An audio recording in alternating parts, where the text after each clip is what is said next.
I'll manage like I do a million other things throughout the year. Okay, Dan, I'm coming to you because we know how talented Matthew Stafford is. Has his injury changed your Rams playoff expectations? Absolutely not. One, because The back, though. but it's not a capability; it's a management thing. He'll be fine. Even if he has to be cautious, top 5 offensive line, they'll have a top 7 defense. They got top 7 wide receiver duo. He's going to be completely fine. They all in that organization know what this year is, kind of the buildup off of last year, this offseason, what the maybe long-term prognosis is. He'll be fine. He'll be fine. How do you? Hold on, Ryan. Dan Orlovsky, how do you know that? Did you go to the doctor with him?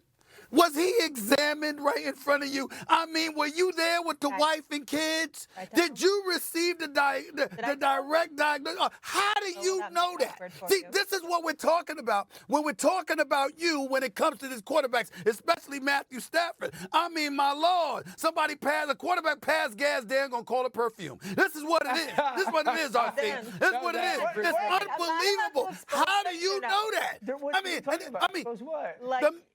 Like you guys know each other. Yeah, everybody knows that. Very well. But he can't know the future, though, Molly. But he can know the state of the state. Yes, he can know a little more than the rest of us do. He could have had some conversations, potentially, off the record. 37 years old with a back problem, and Dan's going to sit up there and go like this. He's fine. He's fine. Really? He's fine. No, really? How you know that? That's not making a mountain out of a molehill. No. But you better make a molehill out of a molehill. They could get high. But Dan, because Matthew sits on the phone, and because you guys are having pillow talk, and he's like, Daniel. He did not say he's pillow like, Daniel, talk. he got 4 kids. Yes, pillow talk. That's what it is, pillow Daniel, talk. I promise. Exactly I'm what gonna it is. fight through it. And then now you're recalling the time he fought through the shoulder injury and he ran with his arm hanging. And now you're all nostalgic, forgetting that he's old. Like his chin looks like your chin. Right, I remember, his teeth, though? Bro. I remember his teeth are white. Like him and Rex, whitest teeth in the world, bro. But for you to be able to say that a back of a 37-year-old quarterback, who does not play this game scary, who plays this game from the pocket, who stares down the barrel and delivers football in the tightest of situations, is just going to be okay. Yes. And if he is hampered with as competitive as the top of the NFC is, you can't say that this team becomes an NFC championship contender. Dan, is it fair to say this summer was precautionary? Yes. And maybe it wasn't so serious and great, dire. So that's were y'all on 3-way?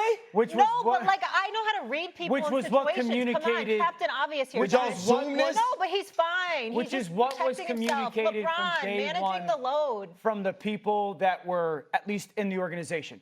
All jokes aside. All jokes aside. Wow. This is why I'm not overly concerned and haven't been from the jump. And this is why I still think they are the favorite to play the Eagles in the NFC title game. That might be Number one, it's a really, really, really good football team. That is a very much so capable backup if he has to go play for a game or 2 or 3. I'll go back to the offensive line being one of the best units. This is the best young defensive line in the NFL. It's a top 6 or 7 wide receiver duo. So that's number one. Number two, I will reiterate the point. This is not a functional thing. It's a pain tolerance thing.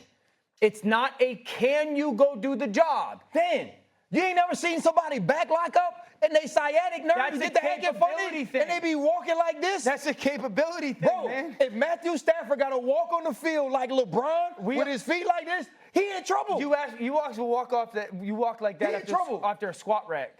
He's in trouble. So it's a capability thing. And the third thing is, I think the organization. I don't organization. even know what that means. It's a capability thing. Like, you got to explain that. Like, because, his back sore? Because the back is. Molly, I don't even know why you're doing this to us. I want to learn, Stephen A. Bear with me. I want to learn. Is the back go with your core? But is the back limiting his ability to throw the football, to drop, to move in the pocket? Dan Orlovsky. No. Dan Orlovsky. Not today. Dan Orlovsky.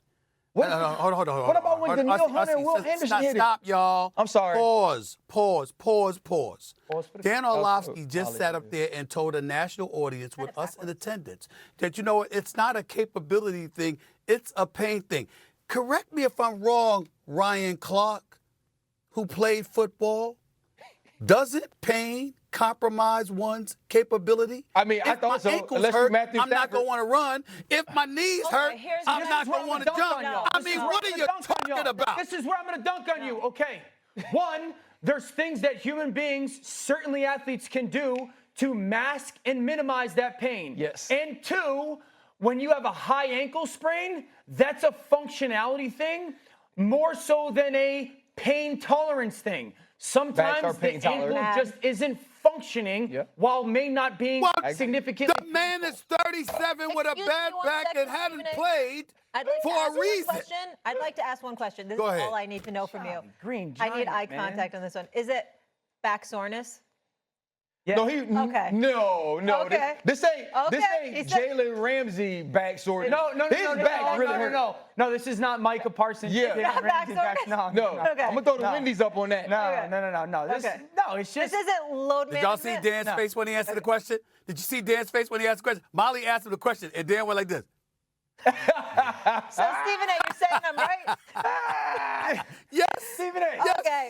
Okay. You want me to answer the question like you? Excuse me. We've solved this mystery. Okay. This has been solved. Does anybody need to add anything to the conversation? But now I can read it now. Dan Orlovsky says Matthew Stafford's faking. Oh, gosh. Yeah. Now, I can even call out which But you website also it's know going to be if they get it to the NFC title game, I will research this segment and retweet it just so. Oh, he'll bring it back. Dan is the master of retweeting. I was right. Usually he has some really good bold He can predictions. try it. It won't work. Last season was a little rough for you, Dan. Last season I expect you to redeem- greased. Did you? Are you kidding me? I think we might need to do a list. We might need to get a Dan A list and see what you did. Stephen A's face, man. Okay. Stephen A has such a I gotta bad go to memory, break. dude. I gotta go Such to a break. bad Oh, memory. please. Hey, I have got a bad job to memory? Okay. Coming up, C.J. Stroud is open for a third-year jump after sophomore slump. Don't miss a bold prediction. I don't think he's going to start unless Joe Flacco falls flat on his face and gets hurt. And then I think Dylan Gabriel should be the number 2 quarterback unless he falls flat on his face and or gets hurt. And then what they do with Kenny Pickett, I would imagine they have him as the 3rd and Shador is like that 4th that they're trying to develop. Saying they're keeping all 4 on the 53-man roster. Unless someone gets hurt or there's just complete disaster performance-wise by the other 3, I don't think he gets on the field. Here's the sad part about what we saw this weekend. That may be the only time we see Shador Sanders on the NFL field this year. That will be our lasting memory unless all of those dominoes fall, Dan, the way that you just articulated. Yeah. And based on what we saw him do against Carolina, we were excited about the prospect of him potentially being the QB too, because Kenny Pickett obviously was hurt. You know, you felt that he outplayed Dylan Gabriel in the first game, you know, even though Dylan Gabriel went against the Eagles and he went against the Carolina Panthers the week before, acquiring that oblique injury or what have you. At the end, the bottom line is this would be our lasting memory if he doesn't play this year. And that was something that I was hoping would not happen for him. Shador Sanders never starts a game for the Cleveland Browns, not only this season, but for the rest of his career, unless everybody else gets hurt, unless everybody else falls on That's his a hot face. take. I believe they have made their decision on Shador Sanders, and that decision could have been made pre-draft. That decision could have been made in OTAs in minicamp. That decision could have been made in training camp. But we also have to be fair to Dylan Gabriel. When Shador Sanders is in any quarterback room, it doesn't matter if he could be one of the 32. It matters, can he be number 1 in his room? And in the rookie competition, based on what we saw play out in preseason games, Dylan Gabriel is now, in my opinion, ahead of Shador Sanders in development. Interesting. Browns quarterbacks last year, worst QBR in the NFL, 35. All right, coming up on First Take, Lamar Jackson dealing with a foot injury, but expects to return to practice today.